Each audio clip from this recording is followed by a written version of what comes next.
Hello everyone, welcome back to another new lesson with Jafar Bhaiya. So আজকের লেসনে আমি আলোচনা করতে যাচ্ছি ELT এর স্পিকিং টেস্ট নিয়ে এবং এর আগে আমি একটা ভিডিও মেক করেছিলাম সেটা হচ্ছিল ELT এর স্পিকিং এর উপর। সো আজকের ভিডিওটা একটু এক্সক্লুসিভ হবে বিকজ আমি এখানে কিছু মোস্ট ইম্পর্টেন্ট বিষয় নিয়ে আলোচনা করতে যাচ্ছি আপনাদের সাথে, যে বিষয়গুলো আসলে আমরা অনেকেই জানি না যারা ELT টেস্ট দিচ্ছি। সো আই হোপ দ্যাট আপনারা ভিডিওটা শুরু থেকে শেষ পর্যন্ত দেখলে হাইলি বেনিফিটেড হবেন। সো আমি একটু শুরুতেই দেখতে যাচ্ছি, এটা হচ্ছে একটা OITC অনলাইন অ্যাসেসমেন্ট, যেটা ELT স্পিকিং টেস্ট আমরা যেটাকে বলে থাকি। সো এইটা হচ্ছে একটা আপনি যখন স্পিকিং এর জন্য স্কেডিউলটা নেবেন, আমি একটু বলে নিচ্ছি স্পিকিং এর অল ডিটেলসগুলো আমি আজকে আলোচনা করব এবং এখানে কিছু কোয়েশ্চেন্স প্লাস কিছু ইম্পর্টেন্ট বিষয় আপনাদের সাথে আলোচনা করব যেগুলো আপনাদেরকে হেল্প করবে আপনাদের ডিজায়ার্ড স্কোরটা পাওয়ার জন্য। অলরাইট, সো এটা হচ্ছে ওয়াইটিসি অনলাইন অ্যাসেসমেন্ট স্পোকেন টাস্ক, যেটা আমরা বলতে পারি ওয়াইটিসির স্পিকিং টেস্ট আমরা এটাকে বলতে পারি, যেখানে সাধারণত 3টা স্টেজে আপনার টেস্টটাকে নেওয়া হবে। এবং আমি আপনাদের সাথে যে পেজটা, যে পিডিএফটা এখানে শেয়ার করেছি, এটা অক্সফোর্ড ইন্টারন্যাশনাল ইংলিশ টেস্ট সেন্টারের, এটা কমপ্লিটলি অফিসিয়াল একটা পিডিএফ, যেটা আমাদের স্টুডেন্টরা এই ধরনের হচ্ছে কি পাচ্ছে, তারা পিডিএফগুলো পাচ্ছে বা মেলটা পাচ্ছে। আপনি যখন স্পিকিংয়ের জন্য স্কেডিউলটা করবেন বা পেয়ে যাবেন, তখনই আপনাকে মেল করে এরকম একটা কি দেওয়া হবে, একটা ফাইল দেওয়া হবে। সো এটা হচ্ছে আমাদের একজন স্টুডেন্টের একটা পিডিএফ ফাইল, যেটা আমি আপনাদের সাথে এখানে শেয়ার করছি।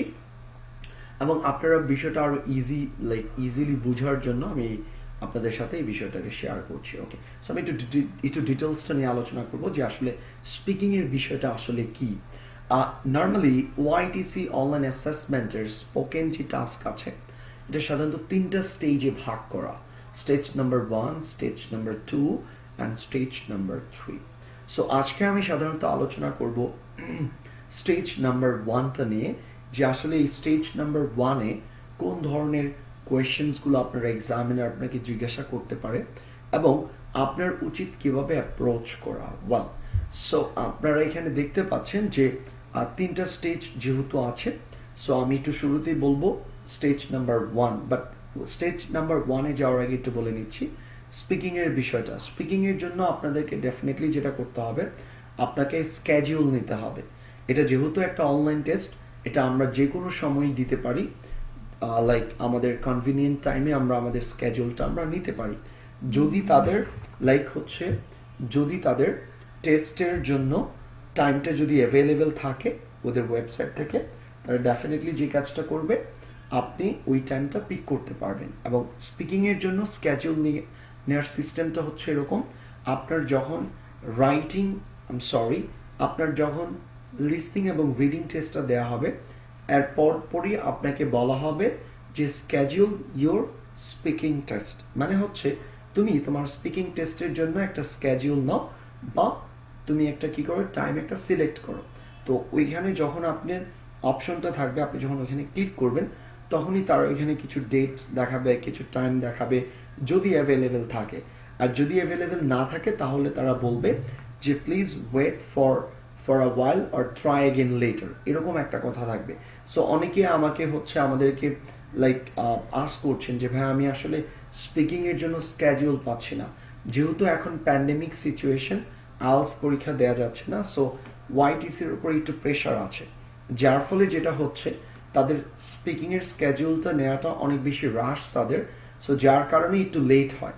সো আপনারা বেস্ট ওয়ে হচ্ছে স্পিকিং এর স্কেডিউলটা পাওয়ার জন্য আপনারা হচ্ছে কিছুক্ষণ পরপর ট্রাই করবেন। লেটস সে 1 ঘন্টা পরপর বা 2 ঘন্টা পরপর আপনারা কন্টিনিউয়াসলি ট্রাই করতে থাকবেন, যাতে করে আপনারা টাইমটা কি করতে পারেন, পিক করতে পারেন। আর এই টাইমটা কিন্তু তাদের প্রেফারেবল কোনো টাইম নিতে হবে এরকম না, টাইমটা আপনি আপনার নিজের মতো করে কি করতে পারবেন, সিলেক্ট করতে পারবেন। সো এটা খুবই ভালো একটা সাইড যে ওয়াইটিসির স্পিকিং টেস্টের ক্ষেত্রে, যে টাইমটা আমি আমার একটা কনভিনিয়েন্ট টাইমে আমি কি করতে পারছি, নিতে পারছি। অলরাইট, সো আমরা প্রথমে আলোচনা করব আজকে সাধারণত আজকে এই সেশনটা হবে ইন্ট্রোডাক্টরি পার্ট বা ইএলটির যে স্টেজ নাম্বার 1টা আছে স্পিকিং টেস্টের, এটা নিয়ে আমি আলোচনা করব। অলরাইট, সো আপনারা দেখতে পাচ্ছেন স্টেজ নাম্বার 1-এ সাধারণত কি থাকে। স্টেজ নাম্বার 1 এ ইন্ট্রোডাকশন বলতে আমরা আসলে কি বুঝি বা লাইক ইন্ট্রোডাকশনটা দিয়ে এখানে এক্সামিনার কি জানতে চাচ্ছে। ইন্ট্রোডাকশন মানে হচ্ছে আপনার এক্সামিনার আপনাকে কিছু লাইক বলতে পারে যে ইন্ট্রোডিউস ইয়োরসেলফ, কি বললাম, আপনার সম্পর্কে কিছু কোয়েশ্চেন্স, যে ইন্ট্রোডিউস ইয়োরসেলফ। সো এই যে ইন্ট্রোডিউস ইয়োরসেলফ, এখানে আসলে আমরা অনেকে কনফিউজড হয়েছি যে আসলে আমার এখানে কোন ধরনের ইনফরমেশনগুলো দেওয়া উচিত, বা আমার কিভাবে স্টার্টিংটা করা উচিত, বা আমার আনসারটা কিভাবে দিলে আমার বেস্ট একটা আনসার হবে, বা কিভাবে আমি বেস্ট একটা আনসার দিতে পারি। সো এই জিনিসগুলো নিয়ে আপনারা অনেকেই কনফিউজড হন। সো আমি যেটা বলবো, স্পিকিং টেস্টের জন্য আপনারা যেটা করতে পারেন, আমাদের ইএলটির জন্য, আমাদের স্পিকিংয়ের জন্য আলাদা একটা ডেডিকেটেড একটা অনলাইন প্রোগ্রাম আছে, এবং ওআইটিসির একটা হোল একটা অনলাইন কোর্স আমরা অফার করছি, যেখানে আমরা আলোচনা করব স্পিকিংয়ের মধ্যে stage number 1, stage number 2, 3 overall বিষয়গুলো নিয়ে আলোচনা করব, কিভাবে কোয়েশ্চেন্সগুলো আস্ক করবে এবং কিভাবে আপনাকে আনসার্সগুলো দিতে হবে। এই প্রত্যেকটা বিষয় কিন্তু আমরা আমাদের লাইক কোর্সের মধ্যে আলোচনা করব। সো আপনারা যারা এক্সাম দিতে যাচ্ছেন বা যারা প্রিপারেশন নিচ্ছেন, তারা চাইলে আমাদের অনলাইন কোর্সটা জয়েন করতে পারেন, যেখানে আপনারা স্পিকিং, লিসনিং, রিডিং, রাইটিং 4টা মডিউলসের উপরই বেস্ট একটা প্রিপারেশন আপনারা নিতে পারবেন। অলরাইট, সো ইন্ট্রোডাকশনটা কিভাবে করতে হবে পারফেক্টলি, এই বিষয়গুলো আমরা আমাদের লাইক ক্লাসেসগুলোতে আলোচনা করব, যে কিভাবে আপনার নিজেকে আপনি পারফেক্টলি ইন্ট্রোডিউস করতে পারেন, কিভাবে স্টার্টিংটা করতে পারেন, এই বিষয়গুলো নিয়ে। অলরাইট, সো এখানে নেক্সট যে বিষয়টা আছে সেটা হচ্ছে আইডি চেক। আইডি চেকের বিষয়টা খুবই গুরুত্বপূর্ণ একটা বিষয়, যে আপনার ওয়াইটিসি স্পিকিং টেস্টের মধ্যে আপনার এক্সামিনার ডেফিনেটলি আপনার আইডিটা চেক করবে। ওয়েল, আইডিটা বলতে এখানে এরকম বোঝাচ্ছে আপনার পাসপোর্ট আর আপনার NID, like national ID card যেটাকে আমরা বলি।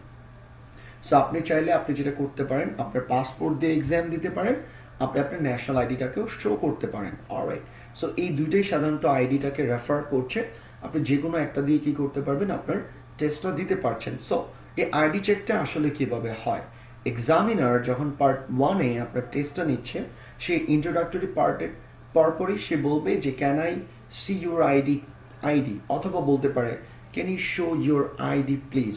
এখন আমরা যে কাজটা করি, এই আইডিটা লাইক হচ্ছে দেখানোর সময় আমরা ডিরেক্টলি জাস্ট কিছু না বলে আমরা ক্যামেরার সামনে আমাদের আইডিটাকে আমরা ধরি। সো আসলে এটা বেস্ট অ্যাপ্রোচ না। আপনি লাইক সাইলেন্টলি এটা বলছেন, এভাবে না বলে আপনি বলতে পারেন যে yes of course here is my passport, আপনি বলতে পারেন, বা বলতে পারেন yes of course here is my national ID card. এটা বলে আপনি কি করবেন, আপনার যে ওয়েব ক্যাম বা ল্যাপটপের যে ক্যামেরাটা থাকবে, এখানে আপনি খুব ক্লিয়ারলি ধরার ট্রাই করবেন। এবং আরেকটা কথা আপনাদেরকে একটু বলে দিই, আপনাদের যে আইডিটা থাকবে, আইডিটা লাইক ইট মাইট বি আপনার পাসপোর্ট অথবা আপনার ন্যাশনাল আইডি কার্ড হতে পারে। আপনার পাসপোর্টে যে লুকে আপনার পিকচারটা নিয়েছেন, ঠিক ট্রাই করবেন আপনি ওই লুকে এক্সামটা দেওয়ার জন্য। কারণ স্পিকিং টেস্টটা কিন্তু মূলত হবে কিসে, লাইক আপনার লাইভ একটা টেস্ট হবে, এখানে আপনাকে এক্সামিনার দেখবে, আপনি এক্সামিনারকে দেখতে পাচ্ছেন, রাইট? সো এখানে তারা যেটা করে, আইডিটার সাথে তারা কিন্তু চায় যে আপনার ফেসটা ম্যাচ করুক। লেটস সে আমি একটা এক্সাম্পল দিয়ে বুঝাচ্ছি। ধরেন আপনি আমি যদি একটু ফিমেলদের ক্ষেত্রে বলি আর কি, ধরেন আপনার যে পাসপোর্টটা করেছেন, আপনি হয়তো বা হিজাব দিয়ে বা লাইক হিজাব লাইক পরে বা একটু করে আপনি এভাবে আপনি আপনার ছবিটা উঠিয়েছেন আপনার পাসপোর্টের মধ্যে, বাট আপনি হিজাব ছাড়া কি করলেন, আপনার পরীক্ষায় আপনি বসলেন। সো তখন কিন্তু ব্যাপারটা একটু অন্যরকম মনে হবে। আরেকটু বলে রাখি, ধরেন আপনি নর্মালি পিকটা উঠিয়েছেন আপনার পাসপোর্ট যখন আপনি টেস্ট দিচ্ছেন। সো লাইক হচ্ছে তখন ধরেন নর্মালি আপনার কি করা হচ্ছে, আপনি কি করলেন, নর্মালি ছবিটা উঠাইলেন আপনি, কিন্তু আপনি পরীক্ষা দেওয়ার সময় কি করলেন, হিজাব পরে বসলেন।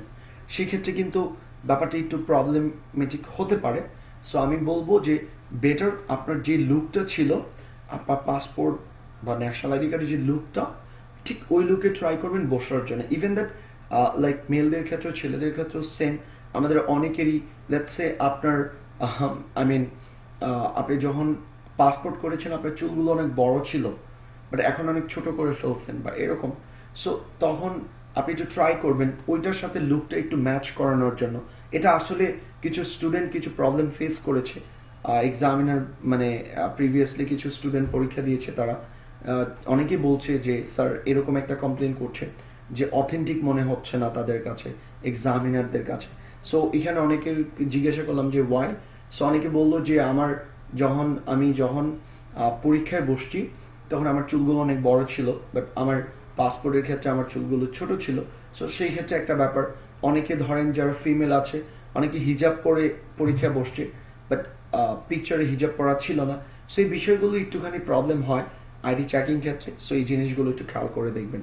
অলরাইট, থার্ডলি যে বিষয়টা আছে সেটা হচ্ছে a couple of personal questions to warm up. Normally এখানে আরো কিছু পার্সোনাল কিছু কোয়েশ্চেন্স করবে এবং আপনার কিছু ফ্যামিলিয়ার টপিক নিয়ে কিছু কোয়েশ্চেন্স করবে এক্সামিনার। সো আপনাকে ওই কোয়েশ্চেন্সগুলো প্রপারলি আনসার দিতে হবে এবং আপনারা যদি ভালো স্কোর পেতে চান, লেটস সে B2 প্লাস বা C1 বা C1 প্লাস যারা পেতে চান, আমি তাদেরকে বলবো যে আপনাদেরকে ডেফিনেটলি ভালো কিছু আনসার দিতে হবে। আর ভালো আনসার মানে হচ্ছে ভালো কিছু ভোক্যাবস ইউজ করা, কিছু স্ট্রাকচারাল ভ্যারিয়েশন নিয়ে আসা, এভাবে আনসারসগুলো দেয় অ্যাকচুয়ালি। অলরাইট, সো রাইট, এই বিষয়গুলো আপনাদেরকে একটু খেয়াল করতে হবে। স্পিকিং পার্ট 1 এই ধরনের বিষয়গুলো আমাদের থাকবে এবং এই পার্টটা হবে সাধারণত 3 মিনিটের একটা ওভারঅল টেস্ট হবে। অলরাইট, সো আমি যেটা বলবো যারা টেস্ট দিতে যাচ্ছেন বা যারা ELT টেস্টটা দিবেন বা OIETC টেস্টটা দিবেন, তারা যেটা করবেন ট্রাই করেন হচ্ছে ভালো একটা প্রিপারেশন নিয়ে আপনারা পরীক্ষাটা দেওয়ার জন্য। উইদাউট এনি প্রিপারেশন, কেউ প্রিপারেশন ছাড়া দয়া করে পরীক্ষাটা দিবেন না, কারণ it doesn't mean that preparation ছাড়া আপনি এক্সাম দিলে আপনি ভালো একটা স্কোর পেয়ে যাবেন। সো আমি আপনাদেরকে রেকমেন্ড করবো এটা যে ট্রাই করবেন একটা প্রিপারেশন নেন।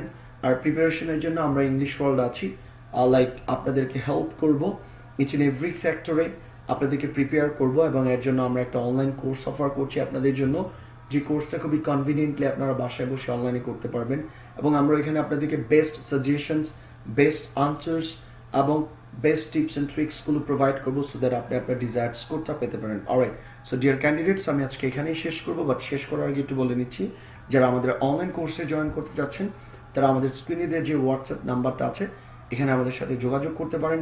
এছাড়াও আমাদের লাইক ভিডিও ডিসক্রিপশনের মধ্যে আমাদের পেজের লিঙ্ক দেওয়া আছে, আপনারা চাইলে আমাদের পেজেও আপনারা নক দিতে পারেন। Alright, so dear candidates, that's all about today and next ভিডিওতে আমি আলোচনা করবো ইনশাআল্লাহ পার্ট 2 নিয়ে কাজ করবো এবং পার্ট 3 নিয়ে কাজ করবো। Alright, so thank you so much everyone for watching my lesson and hope to see you guys in my next videos. So till then, be happy. Allah Hafiz.